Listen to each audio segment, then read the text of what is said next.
میرے خیال سے آپ کو ازبر ہے یہ تو ثنا خان تقدیس مشرق کہاں ہیں جی کچھ تو آپ اگر آپ ارشاد فرمائیں. نہیں میں آپ کو آپ نے پرچھائیاں جس کا ذکر کیا پرچھائیاں اس کے کچھ کیا وہ ایک بہت لمبی نظم ہے پرچھائیاں, وہ آپ لوگ کو ملے تو ضرور پڑھیے گا, اور اس کی زبان بھی سمپل ہے کہ جس میں اس نے ایک پوری وار کا ڈسکرپشن دیا ہے کہ کس طرح زندگی پہ, گاؤں پہ, شہر پہ, دو محبت کرنے والوں پہ جنگ جو ہے کس طرح سے ستم کرتی ہے.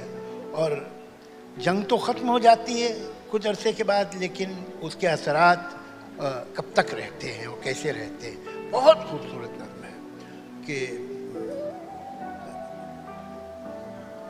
جی اب شروع سے کہاں سناؤں, بڑی لمبی نظم ہے, کچھ میں سوچ رہا تھا کون سا حصہ سنا دوں اس کا. اب مجھے تو پوری یاد ہے تو پھر آپ پریشان ہو جائیں گے. تو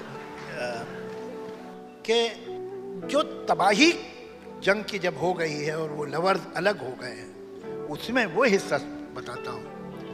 تمہارے گھر میں قیامت کا شور برپا ہے, محاذ جنگ سے ہر کارا تار لایا ہے.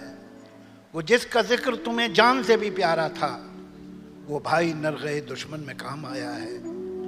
میں شہر جا کے ہر ایک در پہ جھانک آیا ہوں, کسی جگہ میری محنت کا مول مل نہ سکا. ستمگروں کے سیاسی قمار خانے میں علم نصیب فراست کا مول مل نہ سکا. وہ رہ گزر جو میرے دل کی طرح سونی ہے, نہ جانے تم کو کہاں لے کے جانے والی ہے, نہ جانے تم کو کہاں لے کے جانے والی ہے. تمہیں خرید رہے ہیں ضمیر کے قاتل, افق پہ خون تمنائے دل کی لالی ہے.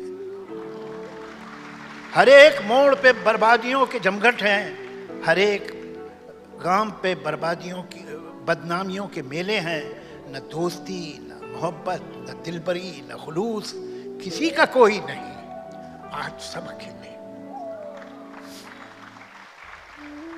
تم آج ہزاروں میل یہاں سے دور کسی تنہائی میں یا بزم طرب آرائی میں, میرے سپنے بنتی ہوگی بیٹھی آغوش پرائی میں. اور میں سینے میں غم لے کر دن رات مشقت کرتا ہوں, جینے کی خاطر مرتا ہوں. اپنے فن کو رسوا کر کے اغیار کا دامن بھرتا ہوں. مجبور ہوں میں, مجبور ہو تم, مجبور یہ دنیا ساری ہے. تن کا دکھ من پر بھاری ہے.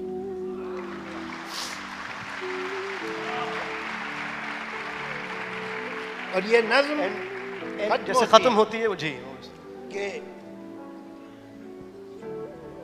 گزشتہ جنگ جنگ میں گھر ہی جلے مگر اس بار عجب نہیں کہ یہ تنہائیاں بھی جل جائیں.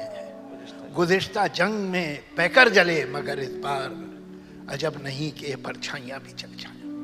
یہاں ختم ہوتی ہے. بہت اچھی بات.